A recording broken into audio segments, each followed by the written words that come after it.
Pues muy bienvenidas, madres espirituales. Estamos aquí con el padre David Padrón, misionero del Espíritu Santo, que tuvo bien acompañarnos para compartirnos el tema María, esposa del Espíritu, nos enseña la vida en el Espíritu. Pero déjenme les cuento un poquito del padre David. Es David de Jesús Padrón Delgado. Él es de Mante, Tamaulipas, nació en 1984. Hizo su profesión religiosa el 7 de agosto del 2005 y fue ordenado el 10 de enero del 2015, que por cierto me tocó la bendición de estar presente en tu ordenación, padre, aquí en Monterrey. Y es licenciado en filosofía por el Instituto de Filosofía en 2008 y licenciado en teología dogmática por la Universidad Pontificia de México en el 2019. Y actualmente vive en Roma, porque es el procurador general de los misioneros del Espíritu Santo. Pues bienvenido, padre, si nos puedes acompañar con una oración inicial, por favor. Sí, claro que sí, pues gracias por la invitación y pues es un gusto poder compartir este tema justo en el marco de la novena de Pentecostés, en este momento que estamos preparándonos para la solemnidad de Pentecostés, invocar la presencia de María, verla a ella como esposa del Espíritu Santo, pedirle que ella nos acompañe y nos disponga para este momento que vamos a vivir en el compartir desde la fe. En el nombre del Padre, y del Hijo, y del Espíritu Santo. Amén. Amén. Dios te salve María, llena eres de gracia, el Señor es contigo. Bendita eres entre todas las mujeres, y bendito es el fruto de tu vientre, Jesús. Santa María, Madre de Dios, ruega por nosotros los pecadores, ahora y en la hora de nuestra muerte. Amén. Madre María, que eres la madre del sumo y eterno sacerdote, te pedimos que dispongas nuestros corazones para acoger las mociones que el Espíritu Santo quiera suscitar en esta tarde, en este día, y acoger con un corazón abierto y dispuesto el mensaje que nos quieras dirigir a través de la palabra. Permítenos ser dóciles como tú, que eres la mujer del sí, para poder estar dispuestos a pronunciar nuestro sí a la voluntad de Dios. Te lo pedimos por Jesucristo nuestro Señor. Amén. Amén. Pues bien, pues bueno, ya me presentaron, voy a tener la oportunidad de compartir con ustedes esta tarde esta reflexión sobre María como esposa del Espíritu Santo. Y bueno, pues un poquito como parte de la especialidad que yo tengo, pues es la teología dogmática, que siempre encuadra el contenido de la fe desde la escritura, la tradición y el magisterio. Voy a seguir un poquito ese esquema para poder hablar de este tema. Entonces, lo primero que quiero compartir con ustedes, pues es dónde empieza esta dimensión esponsal que contemplamos en María. Nosotros vemos en la escritura, desde el Génesis hasta el Apocalipsis, hay como un hilo conductor en toda la Biblia que nos habla de la esponsalidad. La primera escena que encontramos, pues lo vemos aquí, justo en esta imagen que es el centro de la Capilla Sixtina. El centro de la Capilla Sixtina es, en esta apreciación que tuvo Michelangelo, de poner en el centro la creación de Eva. Y justo en la creación del hombre y la mujer, la divina revelación que se expresa en la escritura principalmente, nos habla de un contenido esponsal. Y como veremos, toda la escritura está como atravesada por este hilo conductor de esponsalidad hasta llegar al horizonte escatológico que nos propone el libro del Apocalipsis, que veremos más adelante, cuando en los últimos versículos de la Biblia también hablará de la esponsalidad. Entonces, el elemento esponsal está presente en toda la revelación. Recordemos que Dios establece una alianza con su pueblo en clave esponsal. Si tú serás mi pueblo, yo seré tu Dios. Ahí vemos la escena de Noé, cuando dice que establece en el arco iris un símbolo donde no volverá a destruir la tierra. Pero recordemos que tanto en el libro del Éxodo como en el Deuteronomio, el contenido de la alianza está siempre en clave esponsal.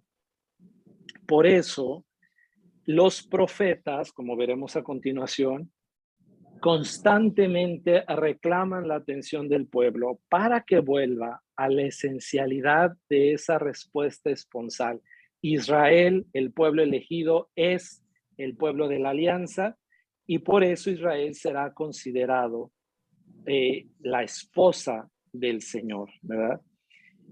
Por eso en la escritura, cuando nosotros escuchamos que se habla del pecado de idolatría, muchas veces se utiliza el término prostitución. ¿Por qué? Porque en hebreo la palabra Baal quiere decir ídolo, mientras la palabra Baal quiere decir esposo. Entonces, a nosotros no nos suena mucho porque traducido al español, esposo e ídolo son totalmente diferentes. Pero si ustedes escuchan Baal y Baal, la diferencia es solamente una media vocal que existe en hebreo. Y entonces hay un juego de palabras donde los profetas dirán, te fuiste delante de otros amantes, le dirán al pueblo. Quiere decir, te fuiste a postrar ante otros ídolos.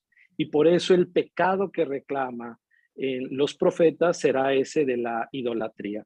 Entonces, nosotros en los profetas justo vamos a encontrar muchas veces estas expresiones. Por ejemplo, en Isaías escuchamos este texto. Porque tu esposo es tu hacedor, el Señor de los ejércitos es su nombre, y tu Redentor es el Santo de Israel. Isaías 54:5. Isaías 62:4. Nunca se dirá de ti abandonada, ni de tu tierra se dirá jamás desolada, sino que te llamarán mi favorita y a tu tierra desposada, porque en ti se goza el Señor y tu tierra tendrá un esposo. Porque como un joven se desposa con una doncella, se desposará contigo tu Dios, y la alegría que el esposo encuentra en su esposa, la encontrará tu Dios contigo. Entonces, fíjense cómo el lenguaje que utilizan los profetas, pues es justamente este lenguaje esponsal. El que va a utilizar más este lenguaje de una manera directa para hablar de la relación entre el pueblo de la alianza y el Señor será Oseas. En Oseas 2:14 dice, por eso la voy a seducir, la llevaré al desierto y le hablaré al corazón. ¿De quién está diciendo esto el profeta? Del pueblo de Israel. Y en Oseas 2:16, más adelante dice, sucederá que en aquel día declara el Señor, no me llamarás más, dice que me llamarás esposo y no me llamarás más Baal, es decir, ídolo. Estas notas que son importantes que las tengamos en cuenta es porque justamente en estas notas esponsales, pues vamos a ver que después hay otras citas en Jeremías y en Ezequiel, no se las voy a dar todas porque son muchísimas las referencias de los profetas, pero vamos a tenerlo en cuenta. ¿Por qué? Porque la plenitud de la revelación nosotros la tenemos en Jesucristo.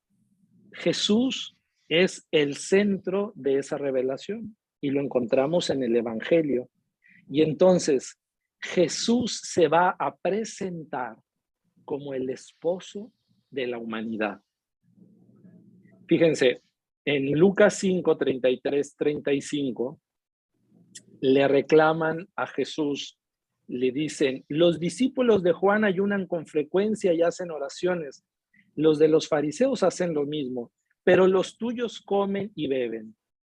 Entonces les dijo Jesús, ¿acaso pueden hacer los acompañantes del novio un ayuno mientras el novio está con ellos? Pero vendrán días en que el novio les será quitado y entonces sí ayunarán. Jesús está indirectamente diciendo en esta parábola que Él es el novio, que Él es el esposo que se propone a esta humanidad. En Juan encontraremos 3 pasajes emblemáticos donde Jesús se presenta como el esposo. El primero de ellos, las bodas de Caná. Si lo recuerdan, en esas bodas, tendríamos aquí muchos elementos que profundizar, pero algunos que quiero decir es simplemente que Juan nos presenta el inicio de su evangelio en el marco de una semana. Y entonces las bodas se están celebrando entre el séptimo y el octavo día de esa semana inicial, como para decirnos que la plenitud de esa revelación que se está dando en Jesús es justamente en un contexto de bodas. Jesús muchas veces va a utilizar la figura del banquete de bodas para hablar del reino de los cielos. Va a hablar de las vírgenes prudentes y de las vírgenes necias en un contexto esponsal para hablar de la venida del Hijo del Hombre. Pero en Juan 3:29 dice Jesús, el que tiene a la novia es el novio, pero el amigo del novio que está allí y lo escucha, se alegra en una gran manera con la voz del novio. Por eso este gozo mío se ha completado. Está haciendo referencia a que Juan el Bautista es el amigo del esposo. El amigo del esposo en la liturgia de las bodas judías tenía un papel muy importante porque era como el encargado de que todo se llevara bien en la fiesta. Y Juan el Bautista se presenta como el amigo del esposo que se goza en escuchar la voz del esposo, pero que él tiene que desaparecer, porque lo importante es el esposo y la esposa. Entonces, Jesús, esposo, la humanidad será la esposa. Y otro pasaje muy importante que tenemos ahí es en Juan 4:18. Recordemos el pasaje de Jesús con la samaritana. Le dice Jesús, ve a llamar a tu marido. ¿Y qué le dice la samaritana? No tengo marido. Y la respuesta de Jesús es muy importante. Has dicho la verdad, porque no tienes marido. Has tenido 5 y el que ahora tienes no es tu marido. En eso has dicho la verdad. Fíjense que esto es bien importante porque en una exégesis que podríamos hacer de este texto, le dice, has tenido 5 y el que está ahorita contigo no es tu marido. Es decir, esta mujer ha estado con 6 hombres. Y hacen referencia a todos los pueblos con los que el pueblo de Israel había perdido la fe. Lo que no nos dice Juan de una manera directa, pero lo está diciendo simbólicamente, es que Jesús es el 7º hombre que está con esta mujer. Y el 7 en la Biblia quiere decir plenitud. Jesús está presentando a esta mujer como el que puede saciar su sed. De hecho, el diálogo con la samaritana empieza con el tema de la sed. Y entonces le dice, el que beba de esta agua no volverá a tener sed. ¿Cuál es el agua viva? Jesús. Él es la fuente. Entonces Jesús se está presentando como el único que puede satisfacer la sed profunda del amor de esa mujer, es decir, el esposo en plenitud. Luego vamos a ver en otros textos del Nuevo Testamento que la iglesia, es decir, el nuevo pueblo de la alianza, que somos todos los bautizados, la iglesia es la esposa de Cristo. Dice Pablo en la carta a los Efesios 5, 25, 27. Maridos, amen a sus esposas como Cristo amó a la iglesia y se entregó por ella para santificarla. Entonces, esa metáfora esponsal viene aplicada ahora ya a Jesús y a la iglesia en concreto. Y luego, en 2 de Corintios 11:2, dice Pablo, porque estoy celoso de ustedes con celo de Dios, pues yo los desposé a un esposo para presentarlos como virgen pura a Cristo. Es decir, Pablo, como judío, lee la tradición veterotestamentaria, es decir, todo el Antiguo Testamento. Ese pueblo, esa esposa es Israel, que ha sido infiel, que ha renovado tantas veces la alianza, y a la luz de esa metáfora esponsal, luego identifica a la esposa con la iglesia y a Cristo con el esposo. Y así llegamos entonces al horizonte escatológico en el libro del Apocalipsis. Recordemos, en Apocalipsis 19:7 dice, regocijémonos y alegrémonos y démosle a él la gloria, porque las bodas del Cordero han llegado y su esposa se ha embellecido. ¿Quién es el Cordero degollado? Cristo. ¿Quién es la esposa que sale al encuentro de este Cordero esposo? La iglesia. Entonces, ¿qué será el final de los tiempos? Lo que nos está diciendo el libro del Apocalipsis, la consumación de las bodas eternas entre el Cordero, Cristo, y la esposa, que es la iglesia. Luego en Apocalipsis 21:2 dice Juan, y vi la ciudad santa, la nueva Jerusalén, que descendía del cielo, preparada como una novia ataviada para su esposo. Otra vez, esa novia que se presenta al encuentro del esposo al final de los tiempos será la iglesia. Y por último, ya casi para terminar el libro del Apocalipsis, en 22:17 dice, y el espíritu y la esposa dicen, ven, y el que oye diga, ven. Y el que tiene sed, atención, porque aquí nos regresamos a conectarnos con la samaritana, el agua, la sed, etcétera, venga. Y el que desea que tome gratuitamente del agua de la vida. En la escritura, paréntesis, la sed es expresión del deseo. Entonces, tener sed es desear. Y el deseo más profundo que todos llevamos en el corazón es el deseo de amar y de ser amados. Por eso, todos los cristianos tenemos por el bautismo este germen, esta semilla de la dimensión esponsal, porque formamos parte del cuerpo de Cristo, que es la iglesia. ¿Ok? Bueno, hasta aquí cierro con esta pequeña introducción de la escritura para ubicar que la dinámica esponsal está presente en toda la revelación, que Dios se ha querido revelar porque Él así lo quiso, dirá Pablo. Dios se quiso revelar como esposo, primero de Israel y ahora de la iglesia. Ok. Entonces, vamos al núcleo de nuestro tema. María, esposa del Espíritu Santo. ¿Qué es lo primero que le dice? Bueno, ¿qué es lo que le dice el ángel a María cuando la saluda en la encarnación? Le dice, alégrate, llena de gracia, el Señor está contigo. Es bien interesante la palabra griega que se utiliza para decir llena de gracia, porque no se traduce en español solamente como llena de gracia, sería como la que sobreabunda, la que se desparrama, sería la traducción correcta, en la gracia del Señor. Que jaritomene quiere decir la que ya no le cabe más gracia porque está llena ya. Entonces, María, cuando es visitada por el ángel, ya es llena de gracia. ¿Por qué? Porque María desde el momento de su concepción, desde el momento del, por eso celebramos la Inmaculada Concepción, porque dice el texto de la declaración del dogma, que en previsión de los méritos de Jesucristo, María fue preservada del pecado original. Entonces, María es esa nueva Eva. ¿Por qué el hombre llama a su mujer Eva?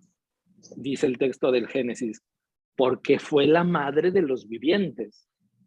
Entonces, María, en previsión de los méritos de Jesucristo, preservada del pecado original, será esa nueva Eva que dará a luz una nueva humanidad al pie de la cruz. Si nosotros vemos la iconografía que Juan nos presenta, las figuras que Juan nos presenta en su evangelio, dice que a Jesús le hicieron que después de la crucifixión, le atravesaron el costado y que de su costado salió sangre y agua. Y María está al pie de la cruz.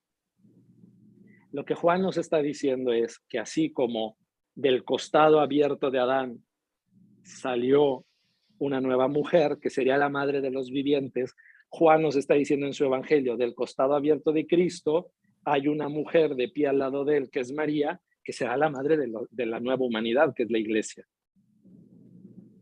Esto es efecto de la encarnación, porque el ángel le dice a María, el Espíritu Santo te cubrirá con su sombra. Esta representación es bellísima, es un mosaico del padre Rupnik, está en la Capilla Redemptoris Mater, en el Palacio Apostólico de aquí del Vaticano.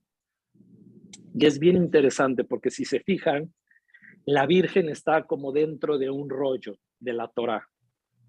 Es decir, María posee, encarna primero, dirá San Agustín, encarna en su corazón primero al Verbo por la escucha de la palabra. Y encarna en su vientre a Cristo por el anuncio del ángel, por la acción del Espíritu Santo. El ángel le dice, el Espíritu Santo te cubrirá con su sombra. Una figura que a mí me fascina porque para los judíos hablaban de la Shekinah, que era la tienda del encuentro, donde cuando el Señor se hacía presente, esa tienda que peregrinaba se cubría con una nube.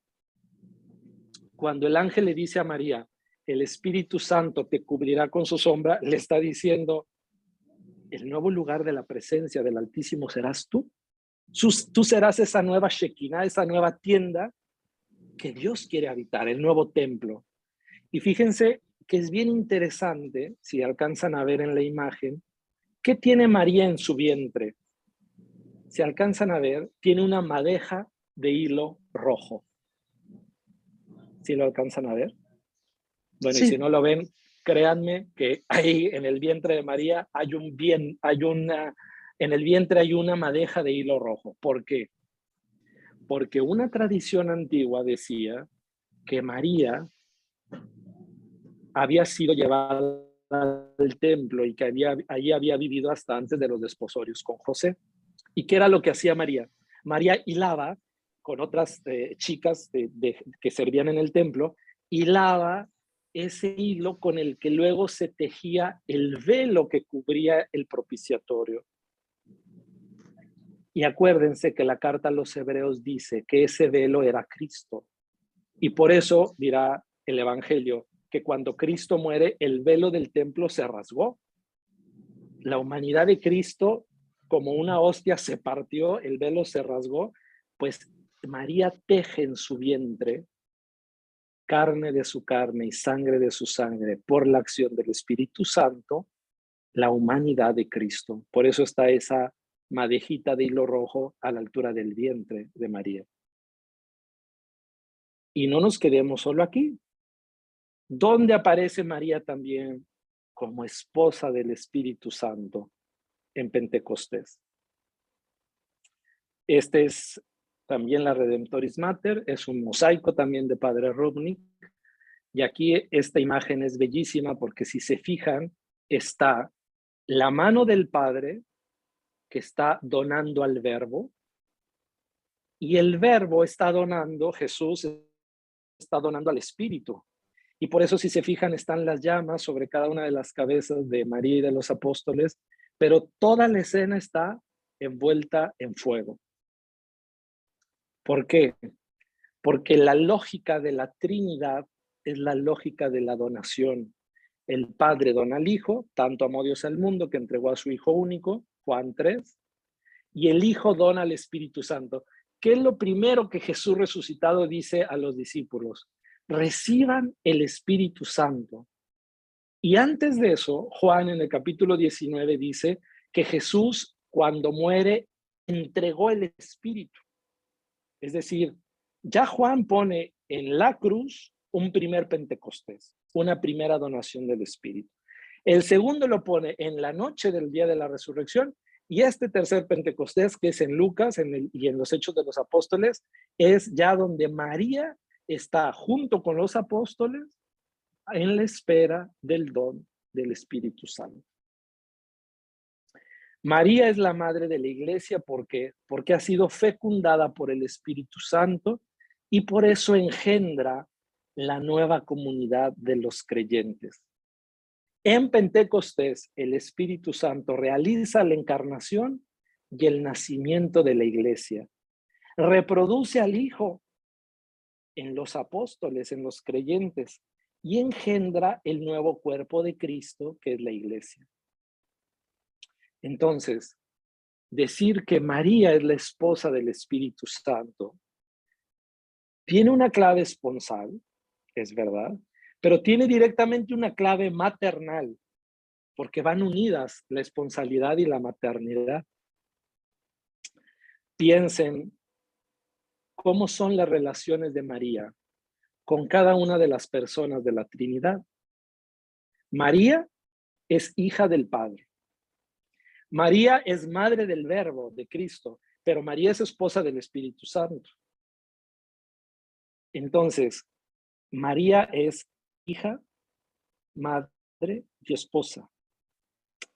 Y para los padres de la iglesia, María era el tipo de la humanidad, es el tipo de la iglesia. Tipo es como decimos ahora nosotros, el prototipo, el modelo.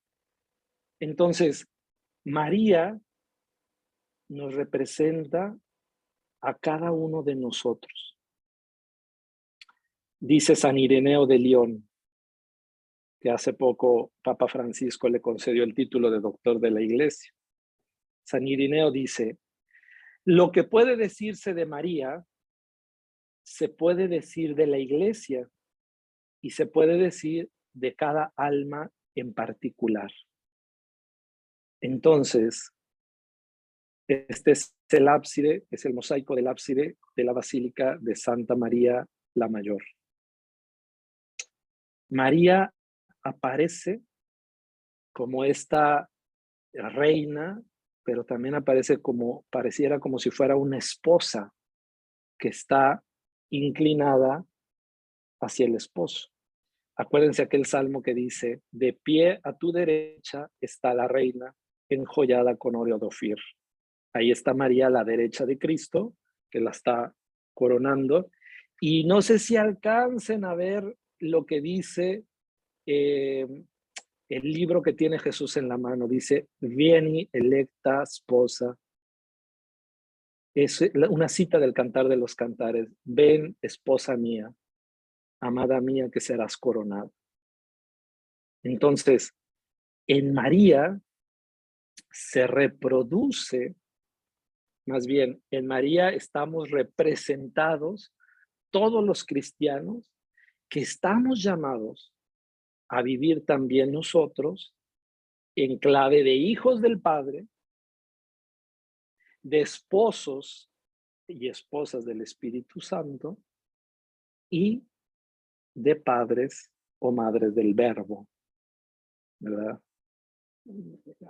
A mí me iluminó mucho y lo digo porque está aquí entre los oyentes, un texto de Telma donde habla de esa maternidad mariana y dice, y los varones estamos llamados a una paternidad josefina, y es verdad, o sea, porque ese misterio de la maternidad y la paternidad respecto al Verbo se entiende solamente si vivimos la filiación con el Padre y la esponsalidad con el Espíritu Santo, como veremos a continuación.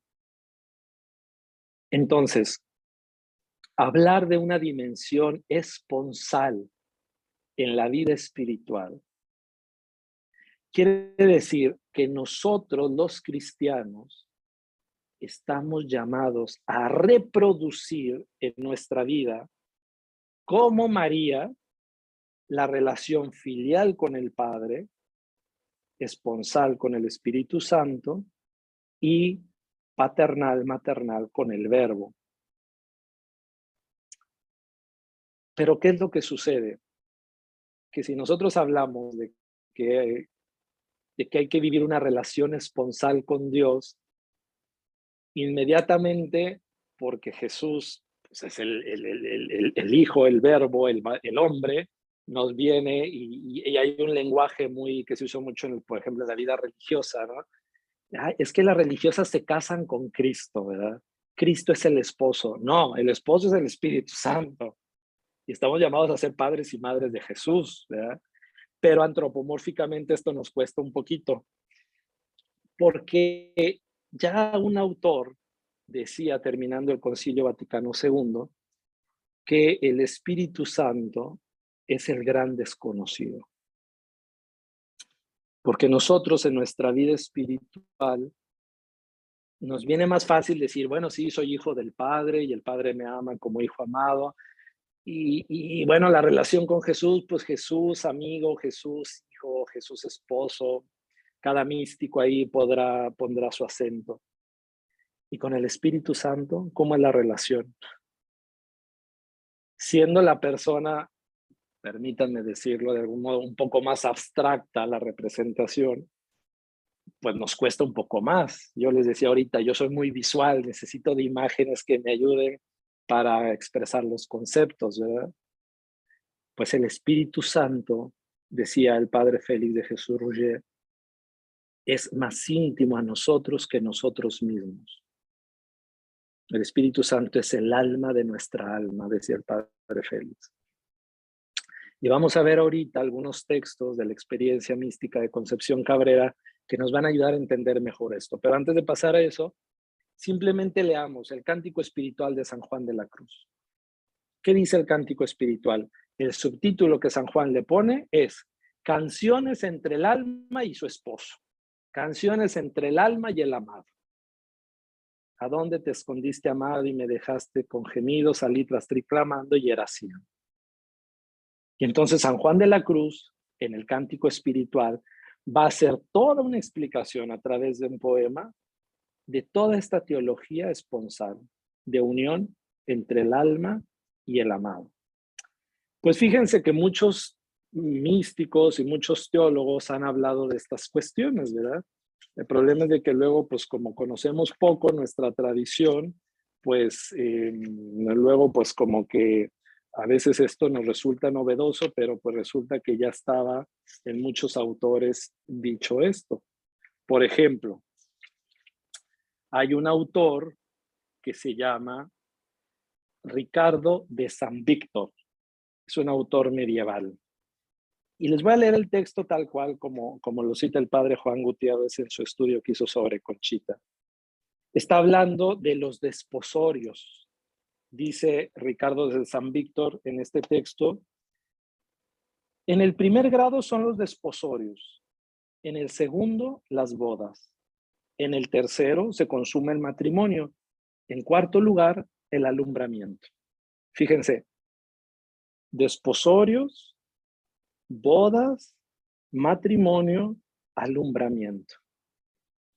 En el primer grado, la amada, el alma, tú y yo, cualquier bautizado, escucha que se le dice, yo te desposaré conmigo para siempre, te desposaré conmigo en la justicia y en la rectitud, en la gracia y en la ternura, te desposaré conmigo en la fidelidad.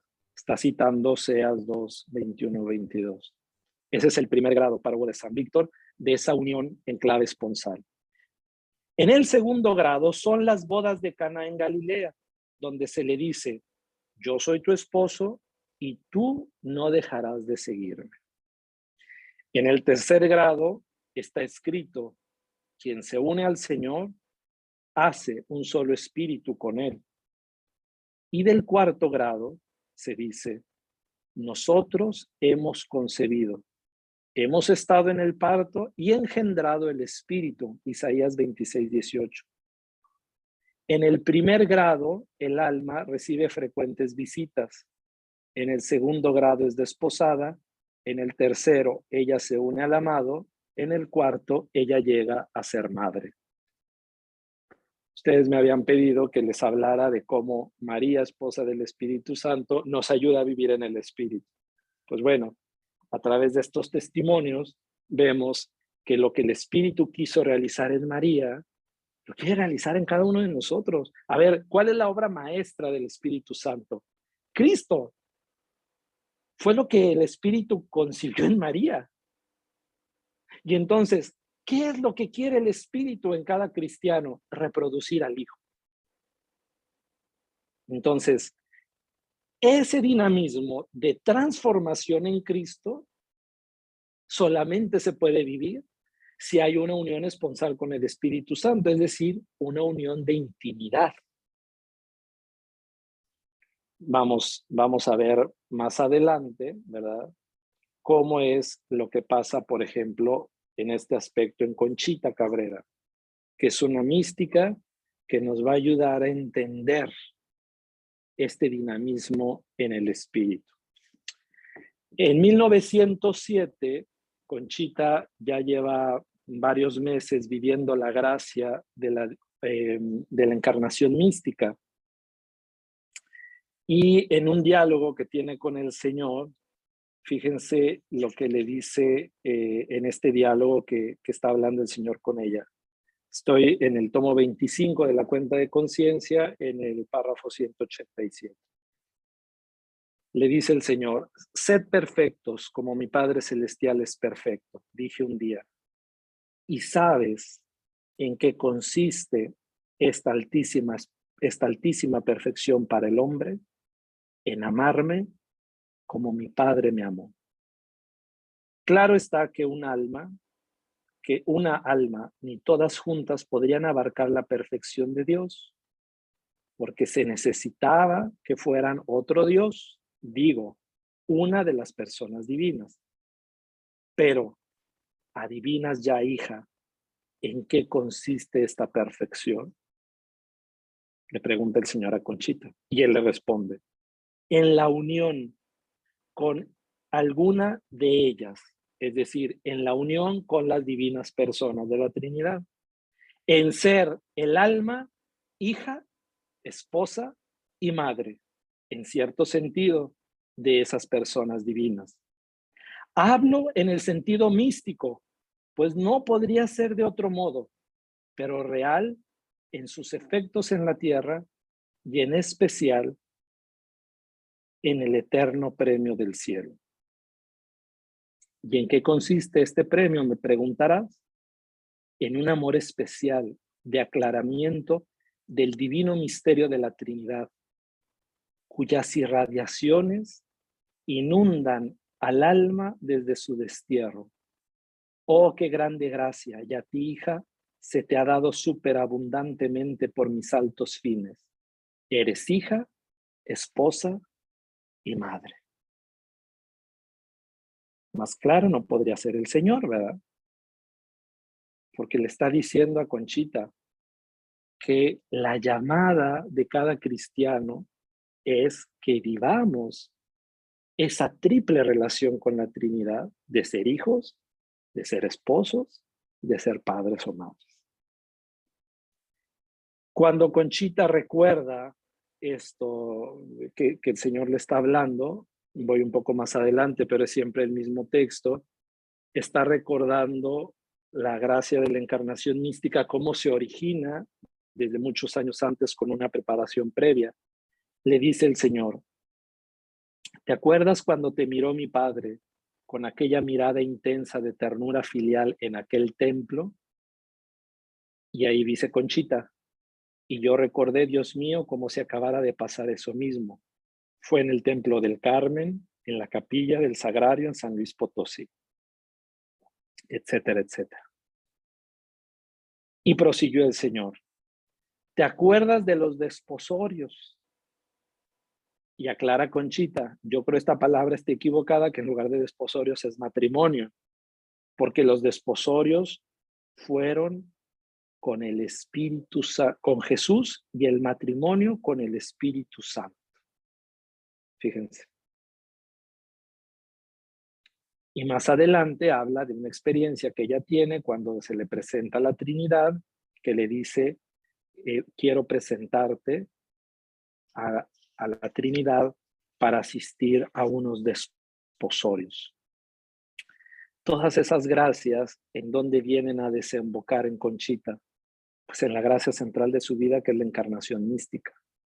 Entonces, esos desposorios, esa preparación no es otra cosa que lo que la va a disponer a ella a después poder tener esa gracia de la encarnación mística, es decir, de tener esa unión con Cristo en clave maternal. Pero nosotros podemos decir entonces que esta unión con la Trinidad en ser hijos, en ser esposos y en ser padres o madres, tiene que ver también con tres rasgos que son como un tripié que sostiene nuestra humanidad. El ser hijos nos da identidad. El ser esposos nos da intimidad. Y el ser padres o madres nos da fecundidad. Una persona madura, y esto lo dice incluso la psicología, tiene que saber quién es, identidad, hijo. Tiene que tener un partner, es decir, alguien con quien compartir la vida, una pareja, intimidad, responsabilidad. Y tiene que generar vida, fecundidad, maternidad, paternidad.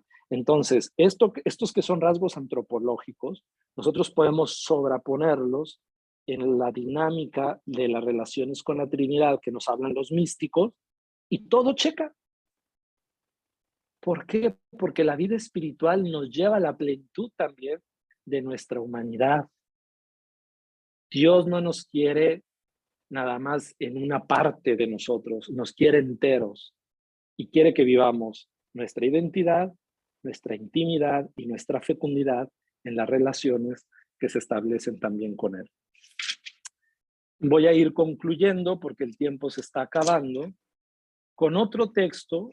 Estamos en el tomo 23 de la Cuenta de Conciencia. Es un texto muy amplio, del 34 al 47.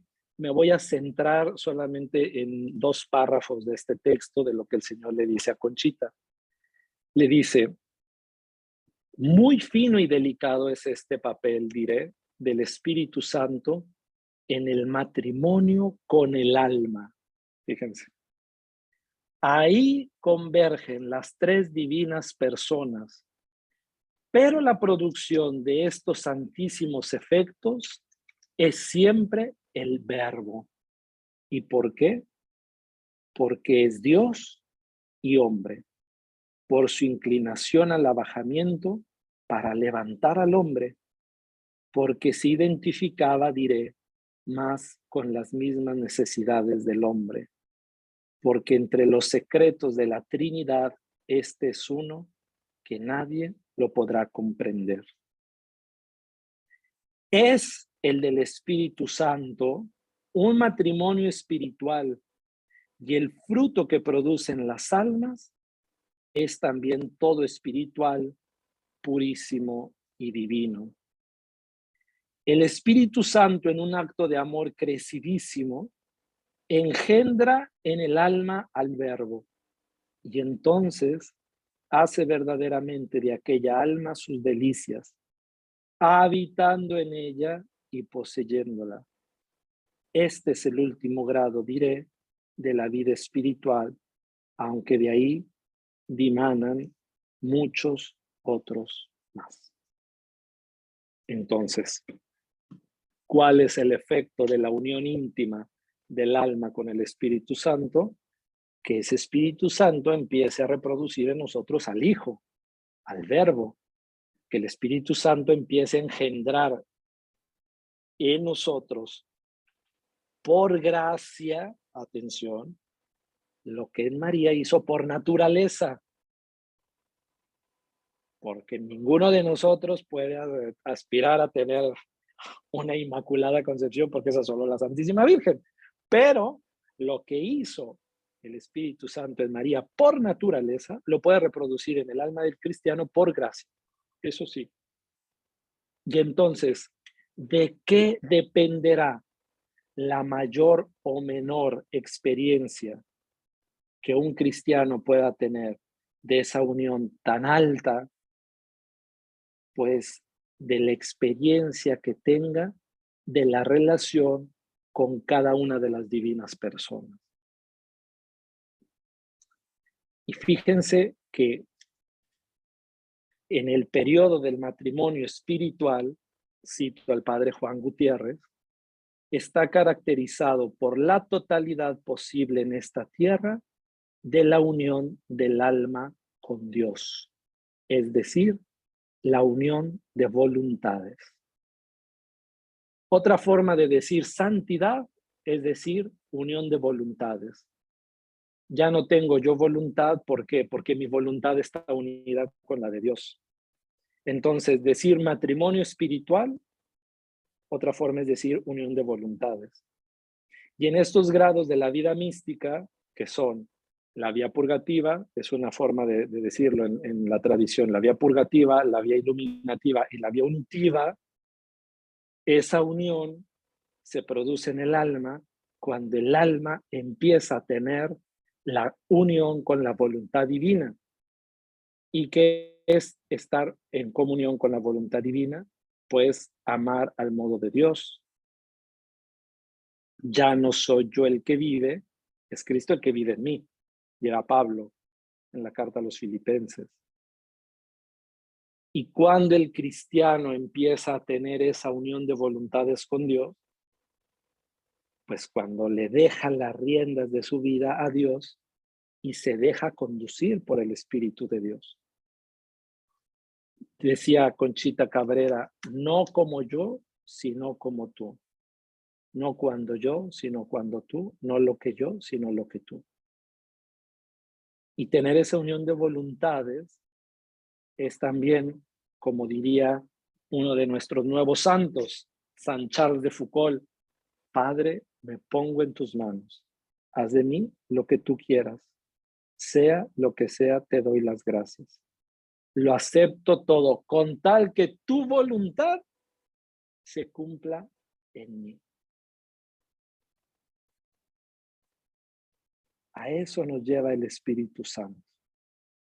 Como María, a decir, hágase en mí según tu palabra.